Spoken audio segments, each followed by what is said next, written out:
Welcome to Falcon Computer Academy. मैं हूं केवल विजय और मैं आज आपको एमएस वर्ड में पढ़ाने जा रहा हूं 7 स्मार्ट ट्रिक्स के बारे में, जिनका यूज़ सीखकर आप अपने काम को और भी बेहद आसान बना सकते हैं। बहुत से लोग इन कमांड्स के बारे में बिल्कुल भी नहीं जानते होंगे, तो इन कमांड्स को सीखकर आप भी एडवांस लेवल में शामिल हो सकते हैं। तो लेक्चर स्टार्ट करने से पहले हमेशा की तरह यही कहूँगा कि अगर आज की इस वीडियो से कुछ आप सीख पाएँ, कुछ आप न्यू लर्न कर पाएँ, तो इस वीडियो को लाइक और शेयर करना मत भूलिएगा। तो लेक्चर स्टार्ट करने से पहले हमेशा की तरह यही कहूँगा कि अगर आज की इस वीडियो से कुछ आप सीख पाएँ, कुछ आप न्यू लर्न कर पाएँ, तो इस वीडियो को लाइक और शेयर करना मत भूलिएगा। तो स्टार्ट करते हैं आज का लेक्चर। सबसे पहली जो कमांड हम पढ़ेंगे वो है कि फाउंड के लिए शॉर्टकट कैसे बनानी है। कमांड की शॉर्टकट तो आपने बनाना सीखी है, मैंने कई बार इसको पढ़ाया भी है, मगर फाउंड की शॉर्टकट आपने कैसे बनानी है ये आप आज सीखने वाले हैं। तो किस तरह से हमने करना है, सबसे पहले मैं एक न्यू फाइल बनाता हूँ और कंट्रोल N प्रेस कर लेते हैं, एक न्यू फाइल हम क्रिएट करते हैं। और उसके बाद यहाँ पे देखें कि हम उर्दू टाइप करते हैं या हिंदी टाइप करते हैं, अरबी टाइप करते हैं, कोई भी ऐसा फाउंड जिसका आप यूज़ करते हैं एमएस वर्ड के अंदर, उसकी आप शॉर्टकट बना सकते हैं। जैसे उर्दू के लिए जमील नूरी नस्तालिक हम फाउंड यूज़ करते हैं या बॉम्बे ब्लैक हम करते हैं। तो देखिए फ़र्ज़ कीजिए मैं यहाँ पे उर्दू राइट कर रहा हूँ, मैंने यहाँ पे क्लिक किया और मैंने यहाँ पे टाइप कर लिया उर्दू फाल्कन कंप्यूटर एकेडमी। अब उसके बाद देखिए इसका फाउंड चेंज करने के लिए मुझे यहाँ पे जाना पड़ता है। सबसे पहले मैं यहाँ पे इसको सिलेक्ट करता हूँ, सिलेक्ट करने के बाद फिर मैंने जाना है यहाँ पे फाउंड्स के ऊपर। उसके बाद हम यहाँ पे टाइप करेंगे जमील नूरी नस्तालिक, एंटर प्रेस करते हैं, तब जाकर आपका यहाँ पे ये फाउंड चेंज होता है।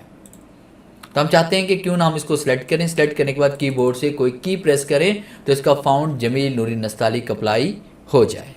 तो इसके लिए हमने क्या करना है, सबसे पहले हम इसकी फॉर्मेटिंग को पहले रिमूव करते हैं, कंट्रोल स्पेस बार प्रेस करें, इसकी फॉर्मेटिंग यहाँ से रिमूव हो जाएगी। मैं इसका साइज़ बड़ा कर रहा हूँ।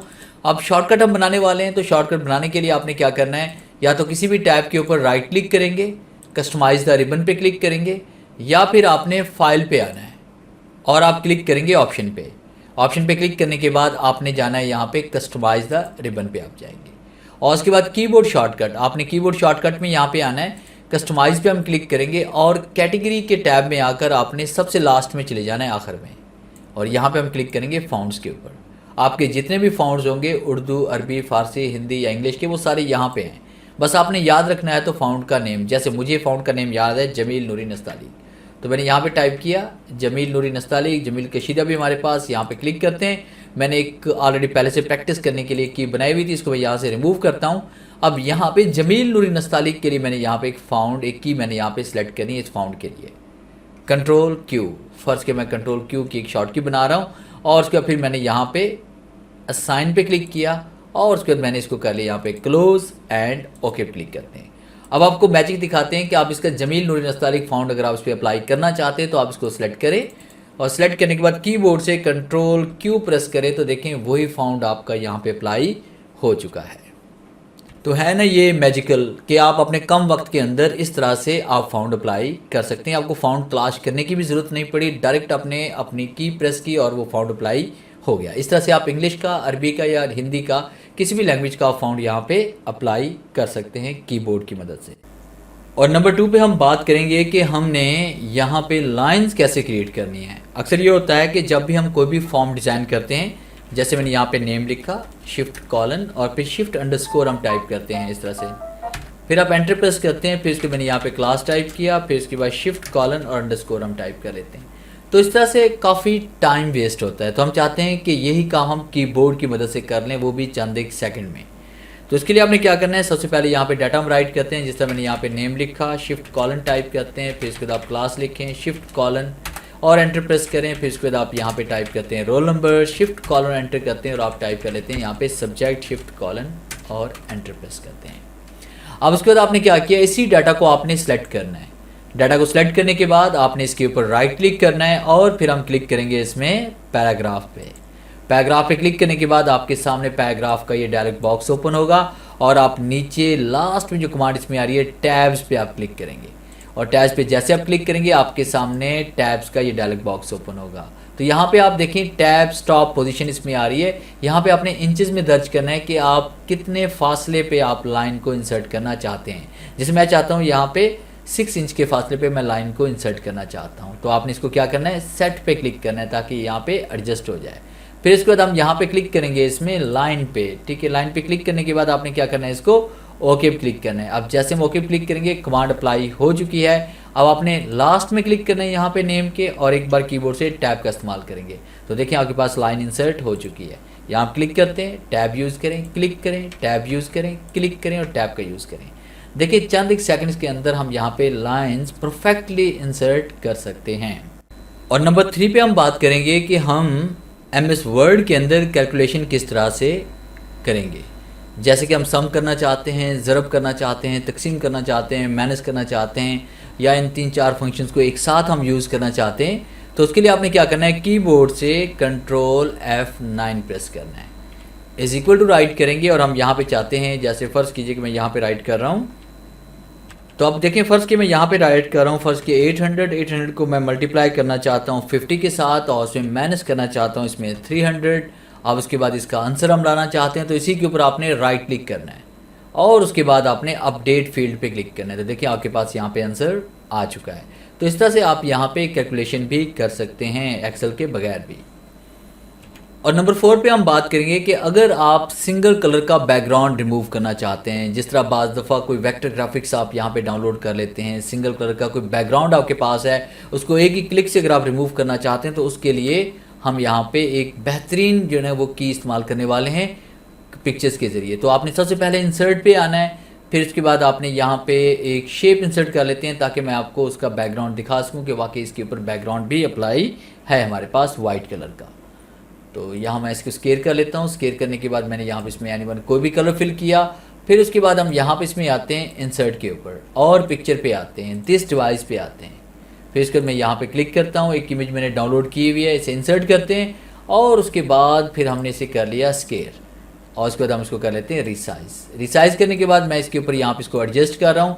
अब मैं ये चाहता हूँ कि इसका जो वाइट कलर है वो यहाँ से रिमूव हो जाए। वाइट है या कोई भी कलर है जिसको आप रिमूव करना चाहते हैं, तो आपने सबसे पहले उस पिक्चर पे क्लिक करना है।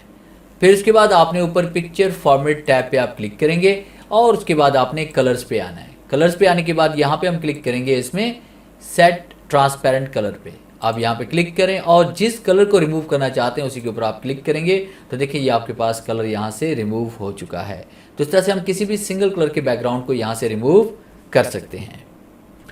और नंबर 5 पे हम बात करेंगे ऑटो सीरियल नंबर के बारे में कि अगर टेबल के अंदर आप कोई ऑटो सीरियल नंबर इंसर्ट करना चाहते हैं, जैसे हम इंसर्ट पे आते हैं, टेबल पे आते हैं और मैंने यहाँ पे एक टेबल क्रिएट कर लिया और यहाँ पे मुझे नंबर अगर टाइप करना पड़ता है तो मुझे मैनुअली यहाँ पे नंबर दर्ज करना पड़ता है हमेशा।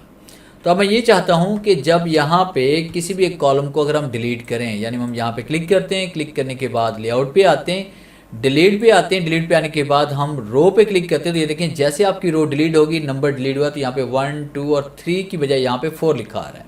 हम चाहते हैं कि जैसे ही कोई रो यहाँ से गायब हो तो ऑटोमेटिकली नंबर आपका अपडेट हो जाए। तो इसके लिए हम क्या करते हैं, यहाँ पे इस डाटा को हम रिमूव करते हैं। आप इसको सेलेक्ट करें, सेलेक्ट करने के बाद आपने होम पे आना है। होम पे क्लिक करने के बाद आपने पैराग्राफ के ग्रुप में क्लिक करना है यहाँ पे नंबर्स पे, और उसके बाद यहाँ पे नंबर मुख्तलिफ टाइप्स के पड़े हुए हमारे पास, जो नंबर चाहे आप यहाँ पे वो फॉर्मेट आप सिलेक्ट कर सकते हैं। और फिर उसके बाद आपने यहाँ पे अलाइनमेंट देनी है लेफ़्ट की तरफ और इंडेंट यहाँ पे अप्लाई कर लें ताकि डाटा आपका लेफ़्ट की तरफ चला जाए। अब अगर आप किसी भी नंबर को डिलीट करते हैं, अब जैसे मैं 4 नंबर को यहाँ पे डिलीट कर रहा हूँ, यहाँ पे हम क्लिक करते हैं, क्लिक करने के बाद लेआउट पे आना है एंड डिलीट पे जाएंगे और रो पे क्लिक करेंगे। तो देखें जैसे मैंने डिलीट पे क्लिक किया तो देखिए ऑटोमेटिकली आपके नंबर जो आपकी रो है वो तरतीब से आ चुकी हैं, 1, 2, 3, 4, 5 एंड 6, यानी कोई भी रो या नंबर मिसिंग नहीं है। और नंबर 6 में हम बात करेंगे ओवर राइटिंग मोड के बारे में। अक्सर ये होता है कि जब आप यहाँ पे कोई पैराग्राफ राइट करते हैं, जैसे मैंने रैंड लिखा, ब्रैकेट स्टार्ट ब्रैकेट क्लोज किया, एंटर प्रेस करते हैं और उसके बाद यहाँ पे कोई करेक्शन करनी होती है, कोई डाटा हमने ऐड करना होता है, किसी को हमने डिलीट करना है, किसी की जगह आपने यहाँ पे न्यू सेंटेंस यहाँ पे राइट करना है।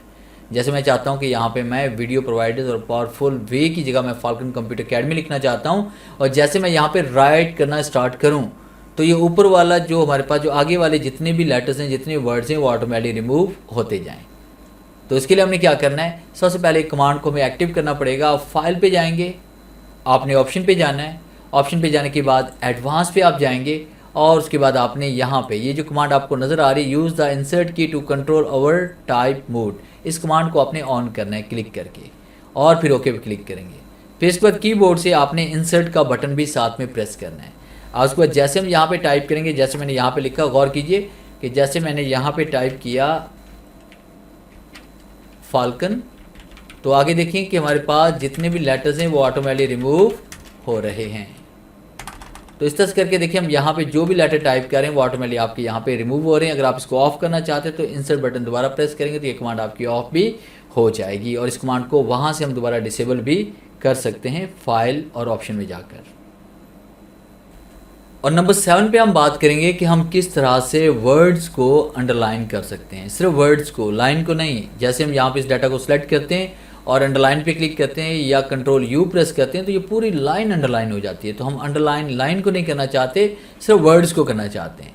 तो इसके लिए आपने डाटा को सिलेक्ट करना है। सिलेक्ट करने के बाद कीबोर्ड से कंट्रोल शिफ्ट और डब्ल्यू आप प्रेस करेंगे तो ये देखें सिर्फ आपके पास यहाँ पे वर्ड्स ही अंडरलाइन हुए हैं और बाकी पूरी लाइन अंडरलाइन नहीं हुई। तो ये था मेरा आज का लेक्चर जिसमें मैंने आपको पढ़ाया MS वर्ड में 7 स्मार्ट ट्रिक्स के बारे में। उम्मीद है आज के इस लेक्चर में ज़रूर कुछ नया सीखने को मिला होगा। वीडियो अच्छी लगी है तो इसे लाइक कीजिए और अपने दोस्तों के साथ शेयर कीजिए। मिलते हैं हम नेक्स्ट लेक्चर में, तब तक के लिए गुड बाय।